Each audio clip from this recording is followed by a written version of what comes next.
कहानी की शुरुआत जैक नामक एक घायल व्यक्ति से होती है जो पार्किंग स्थल में बैठा है और गिरोह के सदस्यों से घिरा हुआ है जो उसे इसलिए मारना चाहते हैं क्योंकि वह अपना काम करने में असफल रहा था।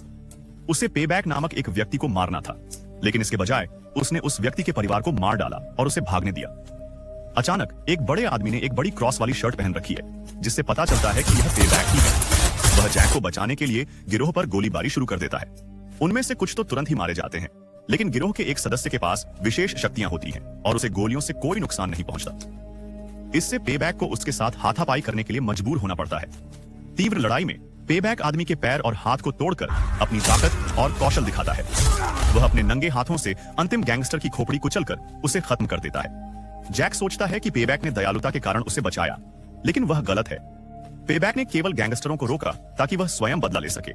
जैक ने हाल ही में पेबैक की बेटी की हत्या कर दी थी और पेबैक जैक की जान लेना चाहता था। उनका सचमुच मानना है कि बुरे लोगों से छुटकारा पाना सही काम है, भले ही इसके लिए उन्हें मारना पड़े। इसलिए पेबैक अपनी बंदूक लॉड करता है और सीधे जैक के सिर में गोलियां दाग देता है। लेकिन इससे पहले कि वह भाग पाता, पुलिस आ जाती है और उसे गिरफ्तार कर लेती है। इस दुनिया में कई लोगों के पास शक्ति है, जैसे बिजली को नियंत्रित करना, अत्यधिक ताकत या घातक विस्फोट करने की क्षमता। इस खतरे से निपटने के लिए सरकार ने अब तक की सबसे सुरक्षित और उच्च तकनीक वाली जेल का निर्माण किया। विशेष रूप से सबसे शक्तिशाली और खतरनाक सुपर अपराधियों को पकड़ने के लिए डिजाइन किया गया। लगभग 40 से 50 लोगों की हत्या का दोषी पाए जाने के बाद पेबैक को अब उच्च सुरक्षा वाली जेल में भेजा जा रहा है। उसे आजीवन कारावास की सजा दी गई है। जेल का संचालन वॉल्टन डेवेलिन नामक एक भ्रष्ट व्यक्ति द्वारा किया जाता है, जो वार्डन के बजाय ओवरसियर कहलाना पसंद करता है।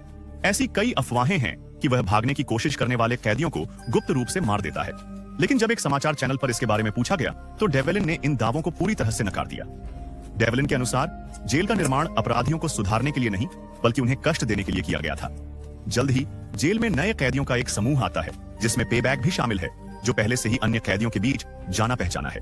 कैप्टन ब्रॉडी नामक एक सुरक्षा अधिकारी उन्हें सूचित करता है कि उनकी शक्तियों को एक उपकरण द्वारा नियंत्रित किया जा रहा है, जिसे पावर नलिफाइंग उपकरण PNI कहा जाता है, जो प्रत्येक कैदी के पैर पर लॉक होता है। इस उपकरण के कारण जेल के अंदर कोई भी व्यक्ति अपनी क्षमताओं का उपयोग नहीं कर सकता। नए कैदियों में एक ऐसा भी है जो अलग दिखता है, इसलिए नहीं कि वह खतरनाक है, बल्कि इसलिए कि वह अलग है। उसका नाम डिएगो डियाज है और उसकी महाशक्ति उसे अपने आसपास के लोगों की भावनाओं को समझने में सक्षम बनाती है। अन्य हिंसक अपराधियों के विपरीत डिएगो सौम्य है और हथियारों से भरी जगह में जीवित रहना उसके लिए आसान नहीं होगा। जब अधिकारी मोरालेस उसकी क्षमताओं को देखता है तो वह हंसती है और उसे सतर्क रहने की चेतावनी देती है। जब पेबैक की स्कैनिंग की बारी आती है तो मोरालेस को पता चलता है कि वह जेल के सबसे शक्तिशाली कैदियों में से एक है। अब यह तो डरावना है ना? एक अन्य गार्ड ने पेबैक का मजाक उड़ाते हुए कहा कि वह वास्तविक जीवन में उतना डरावना नहीं लगता जितना टीवी पर दिखता है। लेकिन जब पेबैक उसे ठंडी, धमकी भरी नजर से देखता है तो गार्ड तुरंत पीछे हट जाता है, जिससे पेबैक हंसने लगता है। अचानक मोरालेस ने पेबैक के पेट पर मुक्का मारा, जिससे वह घुटनों के बल झुक गया। उसके पास बहुत ताकत है और वह यह स्पष्ट कर देती है कि वह किसी भी बुरे रवैये को बर्दाश्त नहीं करेगी। इसके बाद कैदियों को उनकी व्यक्तिगत आपूर्ति दी जाती है और उन्हें उनकी कोठरियों में भेज दिया जाता है। कुछ समय बाद पेबैक जेल के प्रांगण में जाता है और जिम नामक एक अन्य कैदी से मिलता है। जिम उस व्यक्ति का भाई है जिसे पेबैक ने पहले मार डाला था।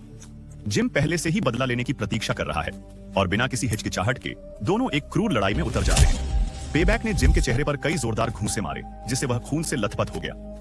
अपने कार्यालय से डेवेलिन CCTV स्क्रीन पर घटित हो रहे दृश्य को देखते हैं।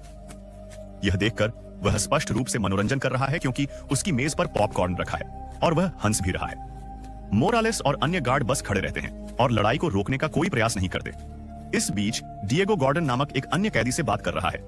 गार्डों की निष्क्रियता से परेशान होकर वह पूछता है कि क्या वे वास्तव में जिम और पेबैक को इस तरह लड़ने देंगे। गॉर्डन शांतिपूर्वक समझाता है कि जब तक उनमें से कोई मरने वाला ना हो तब तक गार्ड हस्तक्षेप नहीं करेंगे। लड़ाई के दौरान जिम जमीन पर गिरता है और अपनी कोहनी पेबैक की नाक पर मारता है, जिससे उसकी नाक से खून बहने लगता है। पेबैक अपने खून से अपने चेहरे पर क्रॉस बनाता है। यह एक शक्तिशाली प्रतीक है, जैसा कि शुरुआती दृश्य में उनकी शर्ट पर है, जो दर्शाता है कि वह आस्थावान व्यक्ति है। अपनी ताकत के दम पर पेबैक लड़ाई को अपने पक्ष में मोड़ लेता है और बढ़त हासिल कर लेता है। जैसे ही वह जिम को खत्म करने वाला होता है, गार्ड आ जाते हैं और दोनों कैदियों को बिजली के डंडों से झटका देते हैं। मोरालेस ने पेबैक को पीछे हटने का आदेश दिया, लेकिन उसने मना कर दिया, इसलिए उसने उसे पीट कर काबू में कर लिया। लड़ाई के बाद गॉर्डन डिएगो के साथ मित्रतापूर्ण व्यवहार करने लगता है, जैसे कि वे एक दूसरे को काफी समय से जानते हों। वह डिएगो को जेल का संक्षिप्त दौरा कराता है और कुछ बुनियादी नियम समझाता है। पहला नियम सरल है, कभी भी गंदगी न फैलाएं, विशेषकर साझा स्थानों पर। दूसरा नियम यह है कि अन्य कैदियों की समस्याओं में शामिल होने से बचें। यदि डिएगो कोई अवैध कार्य करते हुए पकड़ा गया तो उसकी सजा बढ़ा दी जाएगी। अंत में उसे कभी किसी का कर्ज नहीं चुकाना चाहिए, न तो गार्डों को और न ही अन्य कैदियों को। गॉर्डन एक सभ्य कैदी प्रतीत होता है जो अच्छे व्यवहार के माध्यम से पैरोल पाने की उम्मीद कर रहा है। वह डिएगो को भी यह सलाह देता है क्योंकि वह चाहता है कि वह सुरक्षित रहे और मुसीबत से दूर रहे। उत्सुकतावश डिएगो गॉर्डन से पूछता है कि क्या लोभ नामक कुख्यात कैदी को वास्तव में यहाँ रखा गया है। कहा जाता है कि लोभ में मन को नियंत्रित करने की शक्ति होती है। एक बार उसने एक माँ को, अपने पूरे परिवार, यहाँ तक कि अपने बच्चे को भी मारने के लिए मजबूर किया था। जब डिएगो उसे ऊपर लाता है तो गॉर्डन अपनी आवाज कम कर देता है और उनके पीछे एक कोठरी की ओर इशारा करता है। उनका कहना है कि यहीं पर लोभ रखा जाता है। फिर वह डिएगो को चेतावनी देता है कि वह कभी भी उसके साथ खिलवाड़ न करे। लोभ पूरे जेल में सबसे खतरनाक अपराधी है। यदि शक्ति क्षीण करने वाला उपकरण उसके पैर में नहीं लगा होता तो वह घातक हो सकता था। तभी एक विशालकाय उत्परिवर्ती कैदी वहां से गुजरता है। वह एक राक्षस आकार के बॉडी बिल्डर की तरह दिखता है। उसका नाम डेरियस है और वह लोभ का दाहिना हाथ है। यहां तक कि जब डेरियस पास होता है तो गॉर्डन भी शांत और सावधान हो जाता है। उसी समय लोभ को पैरोल सुनवाई के लिए एक अंधेरे कमरे में ले जाया जा रहा है। उसके चेहरे को एक धातु के पिंजरे से ढक दिया गया है ताकि वह अपने मन को नियंत्रित करने के लिए अपने भावों का उपयोग न कर सके। पाली, कमरा बिल्कुल अंधेरा है और पैरोल बोर्ड छाया में छिपा हुआ है।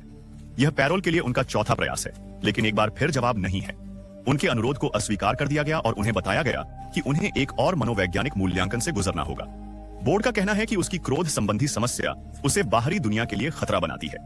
निराश और क्रोधित होकर लोभ अंधेरे के पीछे के लोगों को कोसता है और उनका मजाक उड़ाता है, क्योंकि उसे एहसास होता है कि वह शायद फिर कभी बाहर नहीं निकल पाएगा। कुछ समय बाद डेवलिन आता है और लोभ से अपनी आगामी सेवानिवृत्ति के बारे में बात करना शुरू कर देता है। उनका कहना है कि इस जेल में काम करने से वे कभी अमीर नहीं बने, इसीलिए वह लोभ को एक गुप्त प्रस्ताव देता है। अब तुम मुझे अपना भाग्य, हर एक पैसा दोगे। वह लोभ से अपने छिपे हुए भाग्य को डेवलिन के खाते में स्थानांतरित करने के लिए कहता है। ऐसा कहा जाता है कि लोभ के पास अरबों की संपत्ति है जिसे उसने मन को नियंत्रित करने वाली शक्तियों का उपयोग करके लूट लिया। पैसे के बदले में डेवलिन उसे जेल से भागने में मदद करने का वादा करता है, लेकिन लोभ इस प्रस्ताव को अस्वीकार कर देता है। डेवलिन ने लोभ का मजाक उड़ाया और उसे अब एक और शक्तिहीन कैदी कहा। उनका कहना है कि उनकी योग्यता के बिना लोभ कुछ भी नहीं है और उन्हें यह सौदा स्वीकार कर लेना चाहिए। लोभ कोई स्पष्ट उत्तर नहीं देता, लेकिन उसके चेहरे के भाव से ऐसा लगता है कि उसके पास इसके साथ चलने के अलावा कोई विकल्प नहीं है। इस बीच जेल क्लिनिक में डॉक्टर इसाबेल पेबैक और दो अन्य कैदियों का इलाज कर रही हैं। पेबैक को तो मामूली चोटें आई हैं, लेकिन अन्य कैदियों में से एक को बहुत अधिक चोट आई है। उसका सिर पूरी तरह से कट गया है। आश्चर्य की बात यह है कि अपनी शक्तियों के कारण यह स्वयं पुनर्जीवित हो रहा है। अधिकारी मोरालेस अपनी नियमित जांच के लिए अंदर आती हैं। इसके तुरंत बाद डिएगो भी आ जाता है। वह उस दिन क्लिनिक में सफाई का काम कर रहा है। जब डिएगो चुपचाप कचरा उठा रहा होता है तो मोरालेस उसे बिना किसी कारण के चोट पहुंचाने की धमकी देता है। इसके बारे में सोचो भी मत। डॉक्टर इसाबेल यह सब देखती हैं और उन्हें यह स्पष्ट रूप से पसंद नहीं आता। मोरालेस के जाने के बाद वह डिएगो से माफी मांगती है। वह उसे बताती है कि जेल में हर कोई क्रूर नहीं है, अभी भी कुछ लोग हैं जो परवाह करते हैं। फिर वह डिएगो को उन कुछ मरीजों के बारे में बताना शुरू करती है जिनका वह क्लिनिक में इलाज कर रही है। कुछ ही मिनटों बाद अधिकारी मोरालेस क्लिनिक में वापस आते हैं और डॉक्टर इसाबेल को बताते हैं कि लोभ उनके मनोवैज्ञानिक मूल्यांकन के लिए तैयार है। डॉक्टर इसाबेल डिएगो को पीछे छोड़कर लोभ की देखभाल के लिए चली जाती है। जैसे ही वह लोभ पर ध्यान केंद्रित करती है, पेबैक को होश आ जाता है और वह उसकी जानकारी के बिना ही उसके पीछे आ जाता है। वह चुपचाप उसका गला पकड़ लेता है और उसे हवा में उठा लेता है और तब तक उसका गला घोंटता रहता है जब तक वह बेहोश नहीं हो जाती। इसके बाद पेबैक अपना ध्यान लोभ की ओर लगाता है तथा डॉक्टर के बेहोश होने पर उसे मारने की योजना बनाता है। हालांकि पाली शांत बनी हुई है, वह घबराता नहीं है और यहां तक कि पेबैक की ओर देखकर मुस्कुराता भी है।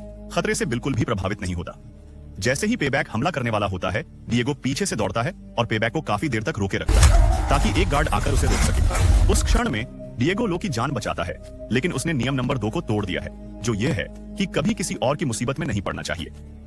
घटना के बाद डिएगो अन्य कैदियों के बीच प्रसिद्ध हो जाता है। वे उसका सम्मान करते हैं क्योंकि कई लोग पहले से ही पेबैक को नापसंद करते थे और अब डिएगो उसके खिलाफ खड़ा हो गया है। आभार प्रकट करने के लिए कैदी डिएगो को अपने भोजन में से कुछ मीठे व्यंजन खिलाते हैं। गॉर्डन भी वहां मौजूद है और डिएगो से कहता है कि उसने बहुत अच्छा काम किया है। वह डिएगो को सलाह देता है कि वह इस नए सम्मान का उपयोग अपने फायदे के लिए करे, क्योंकि इससे उसे जेल में जीवित रहने में मदद मिलेगी। थोड़ी देर बाद डेरियस मेज पर डिएगो के पास जाता है और उसे बताता है कि उसका बॉस लो उससे बात करना चाहता है। डिएगो डारियस का पीछा करते हुए लो के सेल तक जाता है। जब डिएगो आता है तो लोब उसे अपनी जान बचाने के लिए धन्यवाद देता है। इसके बाद वह डिएगो को एक नौकरी की पेशकश करता है, जिसमें उसे रसोई में डेरियस की जगह लेनी होती है और उसे सभी आवश्यक सामान उपलब्ध कराना होता है। बदले में लोब वादा करता है कि वह डिएगो की योजना पूरी होने पर उसे जेल से भागने में मदद करेगा।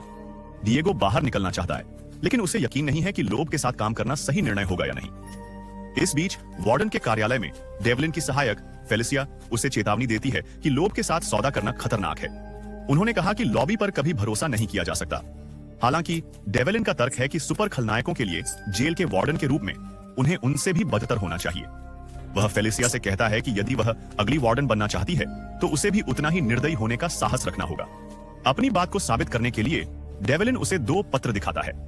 इनमें से एक सिफारिश पत्र है जिसमें उन्हें सेवानिवृत्त होने के बाद अगला वार्डन बनने के लिए कहा गया है। दूसरे पत्र में उनके द्वारा किए गए उल्लंघनों का उल्लेख है, जिसके कारण उन्हें पद के लिए पूरी तरह से अयोग्य ठहराया जा सकता है। डेवलिन उसे बताता है कि वह कैसे कार्य करेगी। यह तय करेगा कि वह उच्च अधिकारियों को कौन सा पत्र भेजेगा। अगले दिन पेबैक की पुनः जांच करने के बाद इसाबेल उसे क्लिनिक से मुक्त करने का निर्णय लेती है। इस बार पेबैक को अस्पताल के बिस्तर पर हथकड़ी लगा दी गई है ताकि वह डॉक्टर को नुकसान न पहुंचा सके। उसकी निगरानी के लिए एक गार्ड भी मौजूद रहता है। इस बीच गॉर्डन का पैरोल परीक्षण चल रहा है। वह साक्षात्कारकर्ता को यह दिखाने की पूरी कोशिश करता है कि वह एक बदला हुआ आदमी है। उन्होंने बताया कि उन्होंने कभी भी अन्य कैदियों के साथ कोई परेशानी पैदा नहीं की है और न ही कोई नियम तोड़ा है। हालांकि जब साक्षात्कारकर्ता ने बताया कि गॉर्डन दुनिया में अकेला है तो उसे कभी किसी से पत्र, फोन कॉल या मुलाकात नहीं मिली। साक्षात्कारकर्ता का कहना है कि गॉर्डन पुनः समाज का हिस्सा बनने के लिए तैयार नहीं है। इससे गॉर्डन अपना आपा खो देता है और वह साक्षात्कारकर्ता को गाली देता है, मैं सिर्फ मायने रखता हूं। साक्षात्कारकर्ता इसी क्षण का इंतजार कर रहा था। गॉर्डन के बुरे रवैये के कारण उसकी पैरोल अस्वीकार कर दी जाती है और उसे कमरे से बाहर निकाल दिया जाता है। काली दीवार के पीछे ऐसा प्रतीत होता है कि डेवेलिन ही वह व्यक्ति है जो पैरोल को अस्वीकार कर रहा है तथा यह सुनिश्चित कर रहा है कि कोई भी जेल से बाहर न जा सके। गॉर्डन की पैरोल सुनवाई असफल होने से वह निराश महसूस कर रहा है। बाद में कैफेटेरिया में डिएगो उसके पास आता है और पूछता है कि क्या वह ठीक है। गॉर्डन ने जवाब दिया कि वह ठीक है, हालांकि यह स्पष्ट है कि उसने सारी उम्मीद खो दी है। कुछ ही सेकंड बाद डेरियस उनकी मेज के पास आता है और गॉर्डन के सामने एक टूटा हुआ कांटा रख देता है। गॉर्डन जल्दी से अपने पीएनई को अनलॉक करने के लिए कांटा का उपयोग करता है। एक योजना के तहत यह पता चला है कि लोब ने गॉर्डन को उसकी पैरोल खारिज होने के बाद दंगा शुरू करने के लिए राजी कर लिया था। गॉर्डन डिएगो को अपना मित्र होने के लिए धन्यवाद देता है, फिर अचानक कैफेटेरिया में गार्ड को उकसाना शुरू कर देता है। गार्ड को पता चलता है कि गॉर्डन का पीएनई गायब है और वह तुरंत बैकअप के लिए कॉल करता है। फिर गॉर्डन एक मेज पर कूद जाता है और छत से बिजली का तार पकड़ लेता है। वह इस बिजली का उपयोग करके स्वयं को चार्ज करता है और जब बिजली उसके अंदर प्रवाहित होती है तो वह मुस्कुराता है, क्योंकि वह काफी समय से अपनी शक्तियों से वंचित था। इसके बाद गॉर्डन म्यूजिक गार्ड पर बिजली का एक बोल्ट दागता है, जिससे उसकी तुरंत मौत हो जाती है।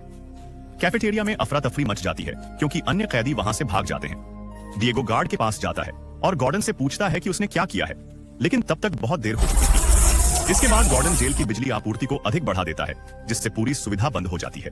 यह जिम और उसके समूह के लिए संकेत है कि वे लोब द्वारा योजनानुसार दंगा शुरू करें। हालांकि जैसे ही पेबैक और जिम फिर से लड़ने वाले होते हैं, वे दोनों गार्डों द्वारा बिजली के झटके से मारे जाते हैं। इस बीच लोब अपने कक्ष में शांत और आराम से रहता है। गॉर्डन अराजकता का फायदा उठाता है और अस्पताल की ओर भागता है।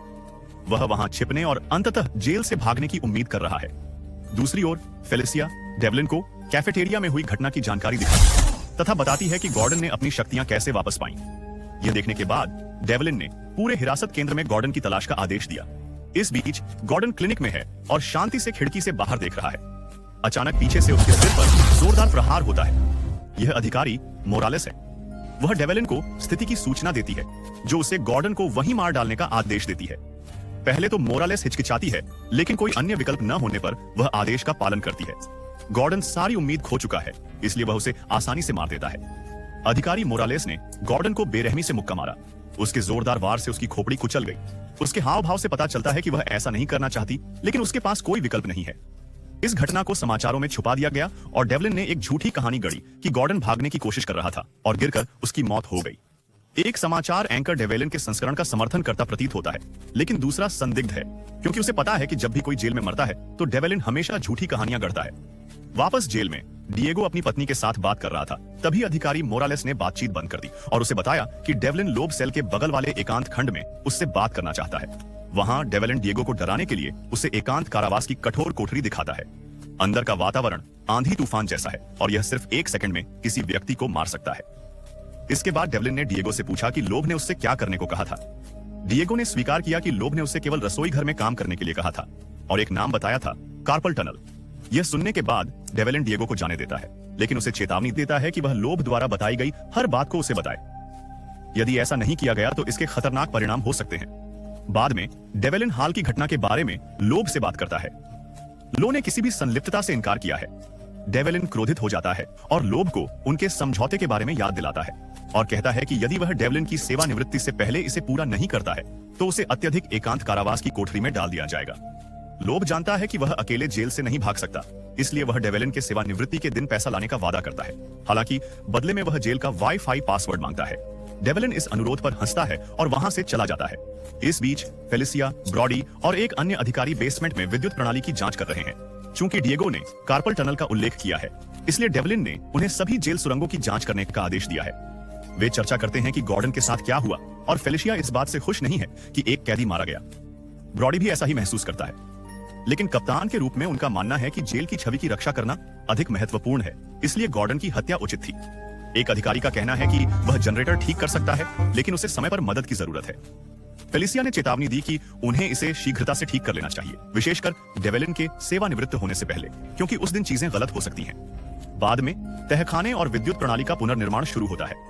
जब यह समाप्त हो जाता है तो फेलिसिया डेवलिन को रिपोर्ट करती है और अपनी पदोन्नति के बारे में पूछती है। डेवलिन का कहना है कि बोर्ड अभी भी निर्णय ले रहा है, लेकिन उन्होंने उसे आश्वस्त किया कि उसके अगले वार्डन बनने की अच्छी संभावना है। जैसे जैसे डेवलिन की सेवानिवृत्ति का समय नजदीक आ रहा है, जेल में हर कोई घबराया हुआ है, यह सोचकर कि जेल में कुछ बड़ा हो सकता है। डिएगो लोब से बात करता है और पूछता है कि वास्तव में क्या हो रहा है। वह जेल से भागना चाहता है, लेकिन अभी तक उसे कोई संकेत नहीं मिला है। लोब उसे शांत रहने के लिए कहता है और उसे आश्वासन देता है कि वह उसे बाहर निकाल लेगा, लेकिन उसे शुक्रवार तक शांत रहना होगा, जो कि डेवलिन का काम का आखिरी दिन है। अगली सुबह फेलिसिया को अगले वार्डन के लिए ब्रॉडी की उम्मीदवारी के बारे में एक ईमेल प्राप्त होता है। यह देखकर वह क्रोधित हो जाती है और डेवलिन के कार्यालय में घुस जाती है। वह उससे भिड़ जाती है और बताती है कि उसने उससे उम्मीदवारी का वादा किया था। डेवलिन ने शांतिपूर्वक जवाब दिया कि बोर्ड ने निर्णय लिया है, उसने नहीं, और उसे आश्वासन दिया कि उसके और ब्रॉडी के बीच निष्पक्ष प्रतिस्पर्धा होगी। अंततः डेवलिन की सेवानिवृत्ति का दिन आ गया, जो फेलिसिया और ब्रॉडी दोनों के लिए सच्चाई का क्षण था। जैसी कि उम्मीद थी, डेवलिन अपना दोहरा खेल खेलता है और ब्रॉडी को वार्डन का पद दिया जाता है। फेलिसिया स्पष्ट रूप से निराश है। मामले को बदतर बनाने के लिए डेवलिन ने ब्रॉडी के सहायक के रूप में फेलिसिया की सिफारिश की तथा उसे जेल के लिए एक मूल्यवान संपत्ति बताया।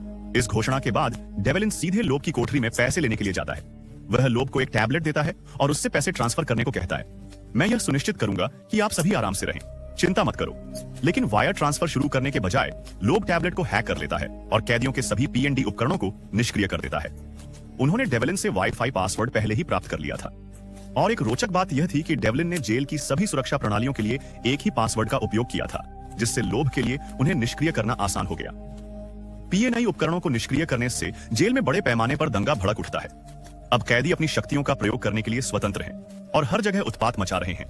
कुछ लोग अपने मुंह से आग उगलते हैं, तो कुछ जहरीली गैसें छोड़ते हैं, कुछ शीघ्र ही पुनर्जीवित हो जाते हैं तथा अन्य असाधारण रूप से मजबूत होते हैं। अराजकता बढ़ती जाती है क्योंकि हर कोई लड़ता है और अपनी क्षमताओं का पूरा प्रदर्शन करता है। अधिकारी पीछे हटने को मजबूर हो जाते हैं और अधिकारी मोरालेस को छोड़कर अन्य कोई भी दंगा रोकने में असमर्थ हो जाता है। उसकी अपनी शक्तियां उसे दंगाई सुपर खलनायकों से लड़ने की अनुमति देती हैं। अराजकता के बीच भी वह अपनी जगह पर डटी रही। इस बीच क्लिनिक में शिफ्ट पर मौजूद डिएगो अपनी क्षमताओं के वापस आने के साथ ही अपने मन में उमड़ती भावनाओं से अभिभूत होने लगता है। सौभाग्य से डॉक्टर इसाबेल वहां मौजूद हैं, जो उसे शांत होने और अपने विचारों पर नियंत्रण पाने में मदद कर रही हैं। फेलिसिया स्थिति की गंभीरता को समझते हुए डेवलिन को दंगे के बारे में चेतावनी देती है। हालांकि इससे पहले कि वह कुछ कर पाता, वह लोब की कोठरी में बंद हो जाता है, जो लोब की योजना का एक और हिस्सा है। दंगा जारी है, कैदी सुरक्षा कर्मियों पर हमला कर रहे हैं तथा आपस में लड़ रहे हैं। अराजकता के बीच पेबैक और जिम को अपनी लंबे समय से चली आ रही प्रतिद्वंद्विता को निपटाने का अवसर दिखता है।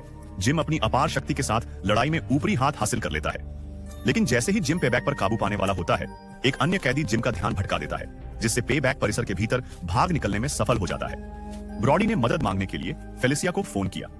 वह उसे बताती है कि उसे पी&ई उपकरणों को फिर से काम करने के लिए तहखाने में विद्युत प्रणाली को रीसेट करना होगा। हालांकि इसमें एक समस्या है। यह जिम है जो पहले से ही ब्रॉडी के खिलाफ द्वेष रखता है। वह उसे नीचे की ओर जाते हुए देखता है और उसका पीछा करने का निर्णय लेता है। तहखाने में पहुंचते ही ब्रॉडी का फेलिसिया से संपर्क टूटना शुरू हो जाता है, जिससे उसके लिए यह समझना मुश्किल हो जाता है कि विद्युत प्रणाली को पुनः चालू करने के लिए किस ब्रेकर का उपयोग करना है। हालात तब और बदतर हो जाते हैं जब जिम भी वहां पहुंच जाता है और उसकी तलाश शुरू कर देता है। किसी के आने की आहट सुनकर ब्रॉडी जल्दी से छिप जाता है और भागने की कोशिश करता है, लेकिन जिम उसे पकड़ लेता है। कोई अन्य विकल्प न होने पर ब्रॉडी वापस लड़ने की कोशिश करता है, लेकिन वह एक भी वार नहीं कर पाता। जिम उस पर हावी हो जाता है और उसे दीवार पर पटक देता है। संयोग से ब्रॉडी को जिस ब्रेकर की जरूरत है वह उसी दीवार पर है। वह इसे पहले से ही पहचानते हैं जब उन्होंने और उनकी टीम ने सिस्टम को रीसेट करने के लिए इसका उपयोग किया था। अपनी पूरी ताकत जुटाकर ब्रॉडी किसी तरह मुक्त होने में सफल हो जाता है। इसके बाद वह पास के पाइप को तोड़ देता है, जिससे गैस सीधे जिम के चेहरे पर आ जाती है। गैस के कारण अंधा हो जाने के कारण जिम जनरेटर से टकरा जाता है, जिससे शॉर्ट सर्किट हो जाता है और उसकी मौत हो जाती है। इस बीच लोब की कोठरी में वार्डन डेवेलिन जेल में अराजकता के बारे में ज्यादा चिंतित नहीं दिखता है। यह नौकरी पर उसका आखिरी दिन है और उसके दिमाग में केवल एक ही बात है कि लोब के साथ सौदे से उसे कितना पैसा मिलेगा। लेकिन फिर लोब एक चौंकाने वाली सच्चाई उजागर करता है। वह वही व्यक्ति था जिसने वाईफाई पासवर्ड के अलावा किसी अन्य चीज का उपयोग करके पुलिस सुरक्षा प्रणाली को हैक करके सभी पीएन डिवाइसों को बंद कर दिया था। डेवलिन के लिए अच्छी बात यह है कि लोब ने अपना पूरा भाग्य डेवलिन के खाते में स्थानांतरित कर दिया है। यही कारण है कि जेल में सभी समस्याओं के बावजूद डेवलिन को अभी भी विश्वास है कि वह नियंत्रण में है। खासकर अब जब पैसा स्थानांतरित हो गया है, उससे यह एहसास नहीं है कि लोब के पास अभी भी एक आखिरी चाल बाकी है। जैसे ही डेवलिन उस लोब को देखता है, उसे अचानक बिना सोचे समझे वह पाली पर मुक्का मारता है। कुछ समय बाद बिजली वापस आ जाती है और सभी पीएनई उपकरण पुनः सक्रिय हो जाते हैं। कैदी अपनी शक्तियां खो देते हैं और दंगा समाप्त हो जाता है। गार्ड लोब की कोठरी की ओर दौड़े और दरवाजा खोला। डेवेलिन ने तुरंत उन्हें लोब को चरम एकांत कारावास में ले जाने के लिए कहा। बाहर फेलिसिया इंतजार कर रही है। उसे आश्चर्य होता है जब डेवलिन घोषणा करती है कि वह नई वार्डन होगी, और यह समाचार फेलिसिया को सचमुच खुश कर देता है। उसी समय पेबैक मृत कैदियों के ढेर के ऊपर बैठा हुआ दिखाई देता है। ये वे पीड़ित हैं जिन्हें उसने दंगों के दौरान व्यक्तिगत रूप से मार डाला था। वह अपने द्वारा किए गए विनाश पर विजय के भाव से हंसता है। कुछ दिनों बाद डिएगो क्लिनिक में इसाबेल से मिलने जाता है। वह उसे बताता है कि उसे एक अलग जेल में स्थानांतरित किया जा रहा है, जहां उसकी सहानुभूति आधारित क्षमता अधिक सहायक होगी। सरकार ने अब कैदियों को उनकी शक्तियों के आधार पर वर्गीकृत करना शुरू कर दिया है और डिएगो अब इसमें फिट नहीं बैठता। इसी समय फेलिसिया वार्डन के रूप में अपनी नई भूमिका में आ जाती है। वह कार्यालय के दरवाजे से डेवेलिन की नाम पट्टिका उतार देती है और उसकी पुरानी छाती के टुकड़े को कूड़े में फेंक देती है। जेल अब उसके नियंत्रण में है। इस बीच ब्रॉडी इस्तीफा देने का फैसला करता है और अपने कैप्टन का पद मोरालेस को सौंप देता है। अंतिम दृश्य में डेवेलिन डेरियस को लेने के लिए जेल पहुंचता है, जो अभी अभी रिहा हुआ है। लेकिन इसमें एक मोड़ यह है कि डेवेलिन अब वास्तव में डेवेलिन नहीं रहा। ऐसा प्रतीत होता है कि लोब ने अपनी चेतना को डेवेलिन के शरीर में स्थानांतरित कर दिया है। संभवतः उस समय जब डेवेलिन ने उसे वापस सेल में मारा था, इसीलिए उसने सारा पैसा डेवेलिन के बैंक खाते में स्थानांतरित कर दिया और फिर लो के शरीर को एकांत कारावास में सड़ने दिया। यही कारण था कि उन्होंने फेलिसिया को जेल का वार्डन बनाया। सब्सक्राइब करें और नोटिफिकेशन ऑन करें ताकि आप ऐसे और वीडियो देख सकें। देखने के लिए धन्यवाद।